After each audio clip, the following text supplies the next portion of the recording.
Speaking to us on the 10th edition of the Ghana CEO Summit, the gift of the occasion, the President of our Republic, His Excellency John Dramani Mahama.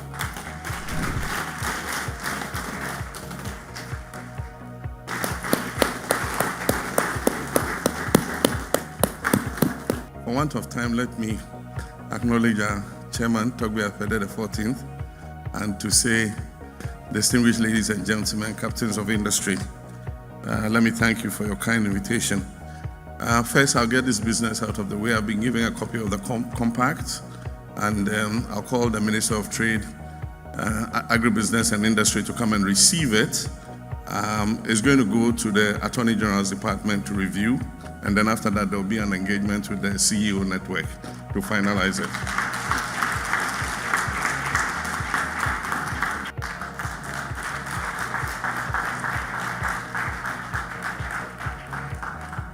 Let me thank the Ghana CEO Network for yet another invitation to this summit and expo, which marks the 10th anniversary of this network. Over the years, I have participated in the summit in different capacities as president and as leader of the opposition.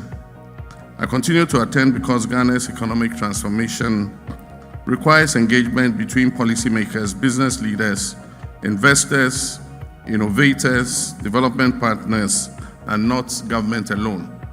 And that is why I see the Ghana CEO Summit as a strategic national platform. And here ideas are shaped, policy direction influenced, and confidence between government and the private sector is built. And so let me commend Ernest de Graft Ejir, my friend, for sustaining this initiative over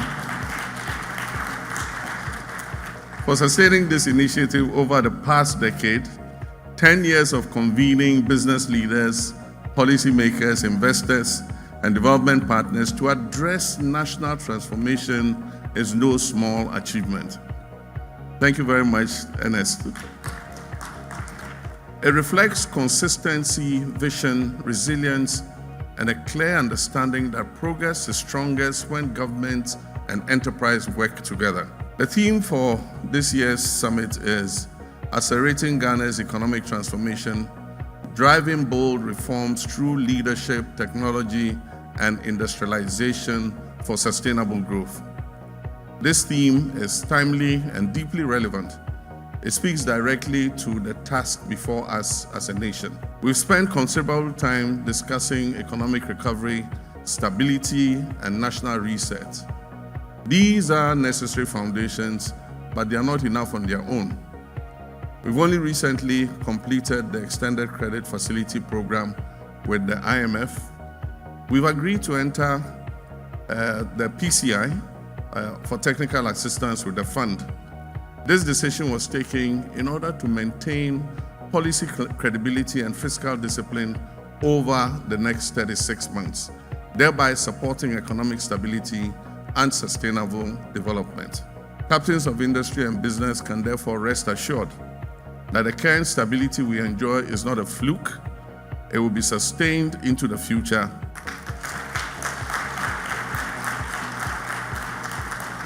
It will be sustained into the future. And we've taxied long enough, it is time to take off. But stability must underpin production. Production must create jobs. Jobs must raise incomes. And higher incomes must restore confidence and dignity amongst our people. Economic transformation must be defined by how it improves the daily lives of Ghanaians, not just by statistics. A farmer must be able to produce with confidence that he has a reliable market and will get a fair return for his production. A factory owner must have access to raw materials, energy, finance, and equipment without avoidable uncertainty. Traders require a predictable business environment. Young Ghanaians with skill, energy, and ambition need real opportunities to work, innovate, and build a future. Chief executives who commit capital to Ghana must be confident that the policy environment will remain clear, stable, transparent, and supportive of long-term investment. Real economic transformation is judged by its positive impact on people's lives. A few weeks ago, I had the opportunity to host a delegation from the Chief Executives Network at the presidency. And I appreciated the frankness and seriousness of that engagement because it reflected the Ghanaian business community's commitment to our country's future. The business leaders I met spoke not from theory, but from experience, from factories, from farms, from boardrooms, export desks, logistics centers, and the everyday reality of doing business in Ghana. They were not asking government for favors. Rather, they were asking for a more coherent environment in which an enterprise can plan, invest, produce, and grow. I left that engagement with a stronger conviction that Ghana's private sector is ready to contribute even more meaningfully to national transformation if government and business can build a positive, structured, and responsive partnership. And so, distinguished guests, the first responsibility of that partnership is reform. No country can accelerate transformation when businesses are slowed down by unclear procedures, overlapping mandates, and avoidable delays. A business person should not waste productive time shuttling between public offices to obtain routine approvals. A serious investor should not receive conflicting signals from agencies of the same state. A young entrepreneur should not abandon a promising idea simply because formalizing a business has become too cumbersome. Business regulatory reform is central to driving productivity and must be prioritized as a national goal. Clear procedures, reduced duplication, transparent rules, and faster service delivery all influence a business's decision to expand operations, to hire more staff, and compete more effectively in the export space. And so our work on the special economic zones follows the same logic. Industrial zones cannot become isolated enclaves disconnected from the wider economy. Properly designed, they must connect Ghanaian suppliers to larger industries, facilitate technology transfer, strengthen our exports, attract investment, and create decent jobs. And so reform properly understood is about making the state work better for citizens and businesses alike. It is about reducing the cost of doing business, strengthening confidence, and making Ghana a more competitive environment for production, processing, trading, and exporting. Ladies and gentlemen, once the path is clearer, the next task is production. For too long, our economy has suffered from a disconnect between what we produce and what we process.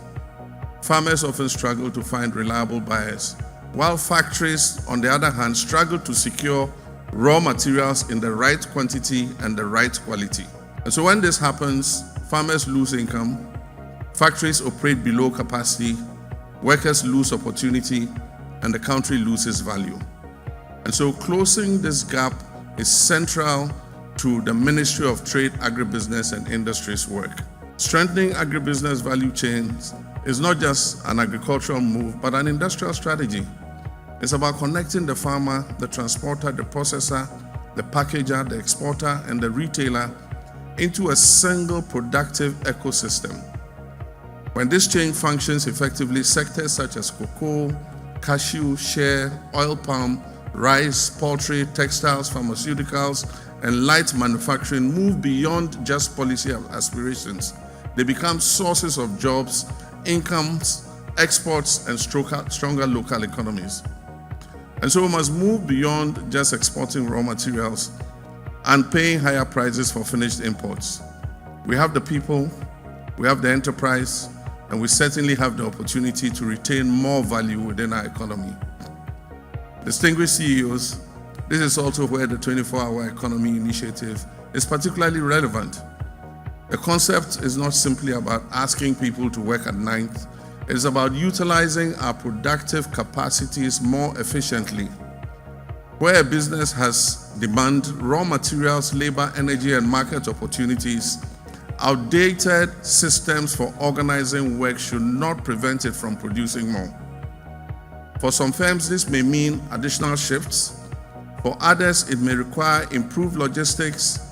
For others, extended public service, stronger security, improved transport systems, or digital support infrastructure. And so our clear objective is to help businesses grow, create quality jobs, and maximize our resources. And so the government will continue to provide policy direction, but CEOs and industry leaders will determine the success of this agenda. It will require investment in machinery, plant and equipment, technology management systems, workforce skills, and decent working conditions. When businesses thrive, government thrives, and the country prospers.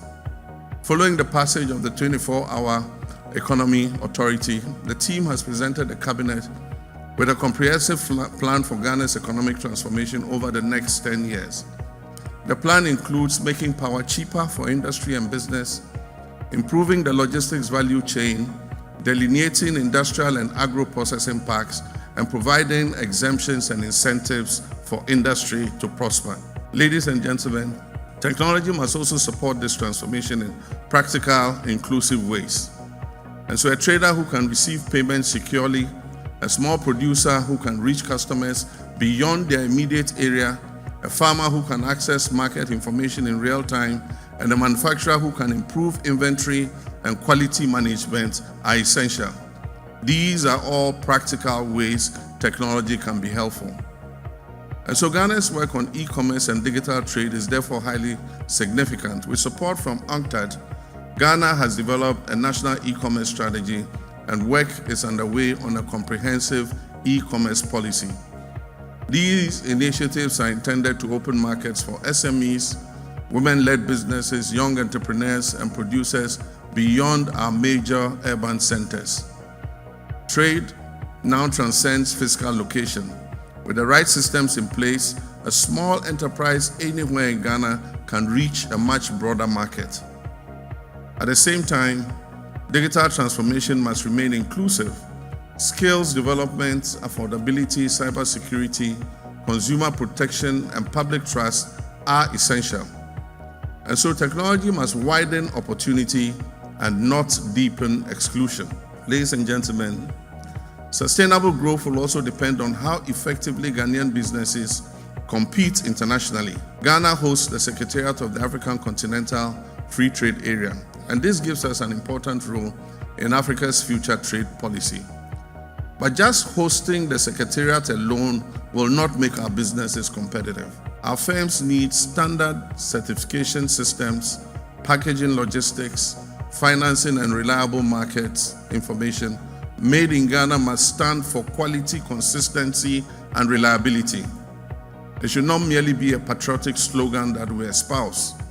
It should become a mark of confidence in African and global markets that Ghanaian products are quality. And I'm happy to congratulate captains of industry and the CEO network. The expo that we just watched, the exhibition outside, is a practical expression of the quality of Ghanaian products. It allows us to see the innovation, enterprise, and productive capacity that already exists within the Ghanaian private sector.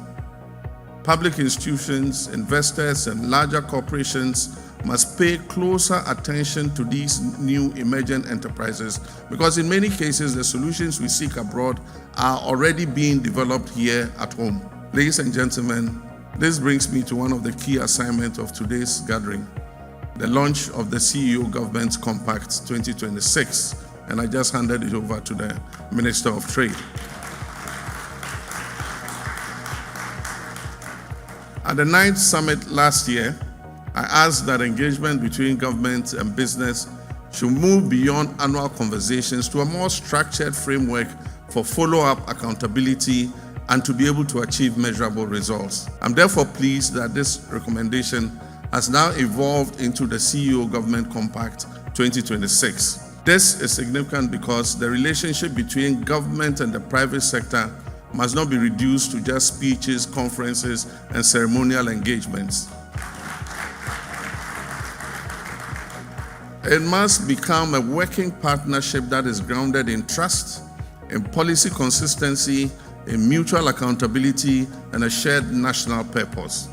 And so the compact we have received today is intended to serve as a high-level partnership framework between government and the business community, promoting accountability, innovation, competitiveness, and productivity. And so Let today's summit not end as another successful event without measurable follow-ups. The next steps must be structured. It must move us from general dialogue to concrete commitments, and from those commitments to measurable outcomes reflected in investments, exports, industrial growth, and jobs. For government, this means we must continue and deepen reforms to make it easier to produce, process, trade, and export here in Ghana. For business, it means responding through your investments, your innovation, your productivity, creating decent jobs, stronger standards, and a deeper commitment to Ghana's industrial future. And I can see some of it already with many of you investing more in our private sector. Ladies and gentlemen, as the Ghana CEO Summit marks its 10th anniversary, I invite all of us to reflect not only on how far this platform has brought us, but also on the responsibilities that lie ahead of us over the next 10 years. Over the years, this summit has evolved into one of the country's most influential platforms for dialogue between government and the private sector. I have personally witnessed this evolution through my continued participation across different periods of my public service. And what has remained constant is the conviction that Ghana's future depends on a strong and confident private sector working alongside a responsive and reform-minded state. And so in the years ahead, what will matter most is not simply that we gathered here again and exchanged ideas and applauded one another. What will matter is whether the discussions we have held here will translate into better business conditions, more investments, more production, more exports, and more decent jobs for our people.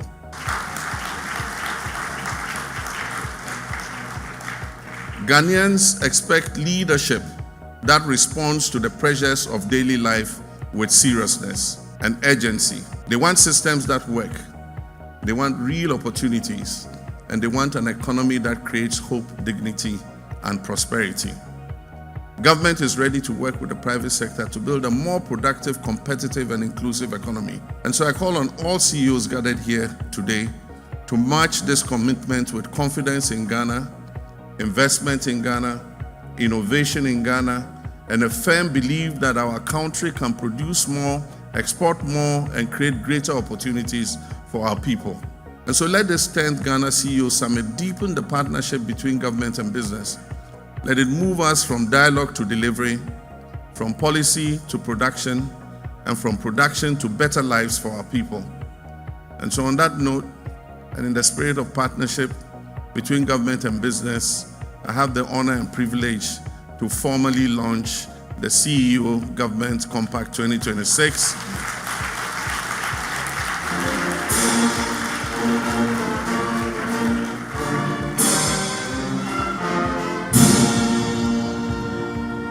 May God bless our CEOs, may God bless the Ghanaian private sector, and may God bless our homeland Ghana. I thank you.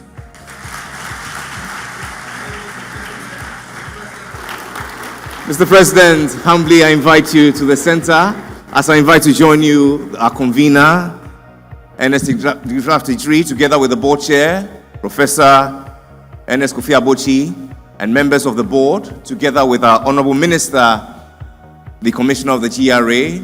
It is with such joy that we want to acknowledge your untiring efforts towards us as the CEOs Network, and particularly us as the CEOs Summit.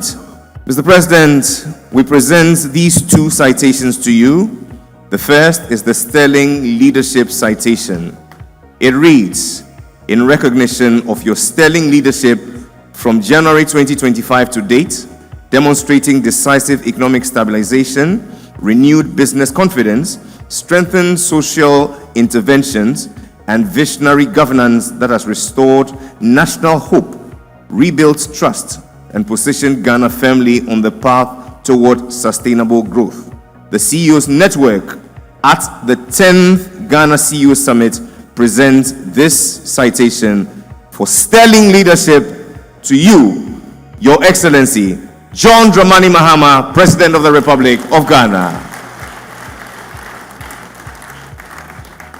Ladies and gentlemen, a round of applause for our military CEO.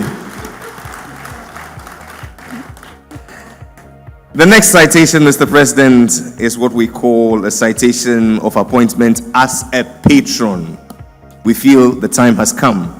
In honor of your distinguished national leadership and commitment to enterprise development, and in recognition of your exemplary leadership, visionary governance, and unwavering commitment to national development and private sector growth, the Chief Executives Network Ghana proudly appoint you, Your Excellency John Dramani Mahama, as patron in honor of your enduring inspiration, strategic guidance, and commitment to advancing executive leadership, enterprise growth, and Ghana's socio-economic transformation. With 3 happy cheers, hip hip, hip hip, and hip hip. Put your hands together for our patron, the President of the Republic, His Excellency John Dramani Mahama.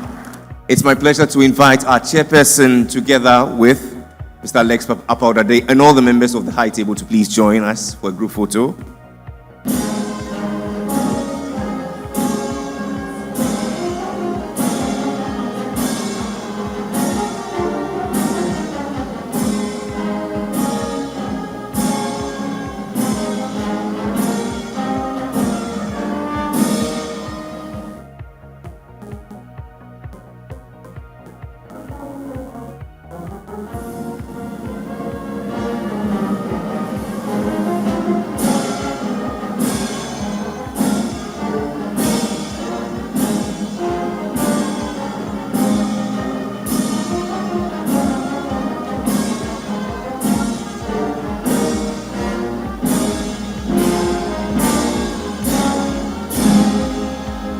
May God bless the CEOs Network. May God bless the CEO Summit. May God bless you, the President of our Republic. And may God bless us all in our homeland, Ghana, and make her great and strong.